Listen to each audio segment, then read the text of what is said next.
وہ میموگیٹ کمیشن کس نے بنوایا تھا؟ میاں صاحب گئے تھے. وہ میاں صاحب اپنے کالا کوٹ کالی ٹائی پہن کے میاں صاحب نے کیسر گو کیا تھا, اور وہ کمیشن وہ بنوایا تھا جس کا سربراہ قاضی فائز عیسیٰ تھا.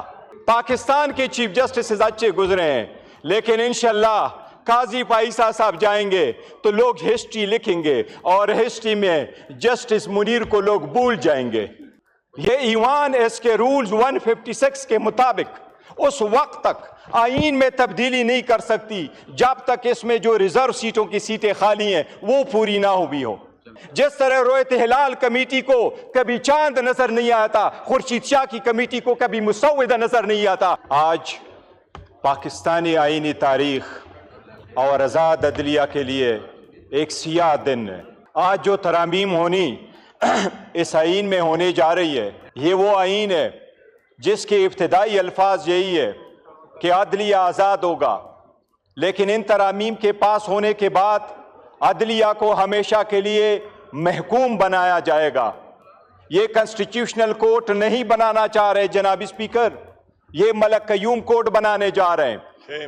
جناب اسپیکر, آج حکومت بینچز پہ بیٹھے والے لوگوں نے جس انداز میں پاکستان کے آزاد عدلیہ کو حکومت نمائندگان نے تنقید کا نشانہ بنایا ہے, اتنی تنقید کبھی ہسٹری میں ان لوگوں نے انڈیا, مودی اور کلبھوشن یادو پہ نہیں کی جنہوں نے اپنے آج آزاد عدلیہ پہ کی ہے. جناب اسپیکر, میں میاں صاحب کو ایک چیز ریمائنڈ کراؤں گا. میاں صاحب ہسٹری میں جب سے یہ ایوان بنا ہے تیسری مرتبہ آپ اس ایوان میں آئے ہیں, آج پہلی مرتبہ بولا ہے, اور آج آپ نے پاکستان کی آزاد عدلیہ کی یہ شعر پڑھ کے آپ نے توہین کی ہے. ہم اس کی مذمت کرتے ہیں. میاں صاحب بتاؤ, وکیلوں والا کالا کوٹ کالی کاٹی ٹائی پہن کے کیا سپریم کورٹ میں آپ نہیں گئے تھے؟ سپریم کورٹ کے سامنے کھڑے ہو کے میموگیٹ تو نہیں بنوا رہا تھا؟ میاں صاحب بتاؤ, وہ میموگیٹ کمیشن کس نے بنوایا تھا؟ میاں صاحب گئے تھے. وہ میاں صاحب اپنے کالا کوٹ کالی ٹائی پہن کے میاں صاحب نے کیسر گو کیا تھا, اور وہ کمیشن وہ بنوایا تھا جس کا سربراہ قاضی فائز عیسیٰ تھا. جناب اسپیکر, بڑے سارے اچھے ججز گزرے ہیں, پاکستان کے چیف جسٹسز اچھے گزرے ہیں, لیکن انشاءاللہ قاضی فائزہ صاحب جائیں گے تو لوگ ہسٹری لکھیں گے, اور ہسٹری میں جسٹس منیر کو لوگ بھول جائیں گے. جناب اسپیکر, سب سے پہلے میں یہ کہوں کہ میاں صاحب کو بھی ریمائنڈ کراؤں گا, آج آپ نے جو الفاظ ادا کیے ہیں, آج کل ایک اور شعر لکھ دیجیے گا. آپ اپنے ان الفاظ کو بھی یاد رکھو جو آزاد عدلیہ تو کیا, آپ کے الفاظ بین الاقوامی عدالت میں پاکستان کے خلاف استعمال ہوئے, اس کے حق میں بھی ایک شعر لکھ دیجیے گا. جناب اسپیکر, میں آپ کو یہ کہہ رہا ہوں, یہ الفاظ یہ نہیں ہے, یہ میں آئین پہ آتا ہوں. سب سے پہلے ہم نے اس آئین پہ مولانا صاحب سمیت حکومت کے ساتھ کسی ایک لفظ پہ بھی اتفاق نہیں کیا. میں ابھی آپ کو بتاتا ہوں جناب اسپیکر. سب سے پہلی بات یہ ہے, آئینی طریقہ کار ہے. آئین میں جب امینڈمنٹ ہو رہی ہے جناب اسپیکر, اگر آپ قانون سازی کرے تو یہ آرٹیکل 70 ہے. آرٹیکل 70 قانون سازی کے لیے ہے, آرٹیکل 80 آپ کے منی بل کی قانون سازی کے لیے ہے, اور آئین کے لیے آپ کا 239 آرٹیکل ہے, آپ کا رولز 156 ہے. جناب اسپیکر, یہ ایوان اس وقت تک, یہ ایوان اس آئین کے اس آرٹیکل 239 کے مطابق, یہ ایوان اس کے رولز 156 کے مطابق اس وقت تک آئین میں تبدیلی نہیں کر سکتی جب تک اس میں جو ریزرو سیٹوں کی سیٹیں خالی ہیں وہ پوری نہ ہوئی ہو, جب تک کے پی کے 11 سینیٹرز وہاں نہ آئے ہو. یہ آئین کی خلاف ورزی ہے. جناب اسپیکر, میں یہ آپ کے نوٹس گزار کرا دوں, پاکستان کی سپریم کورٹ میں ایز آف 16 سپٹمبر, یہ ڈیٹا میں نے سپریم کورٹ سے لیا تھا, 16 سپٹمبر کو لیا تھا, جب 15 سپٹمبر کو یہ کنسٹیٹیوشنل امینڈمنٹ نہیں کر سکے. جناب اسپیکر, 65,200 کیسز اس وقت سپریم کورٹ میں پینڈنگ ہے. 65,200 کیسز میں 148 کیسز کنسٹیٹیوشنل ہے, اور 28 کیسز وہ سو موٹو ہے.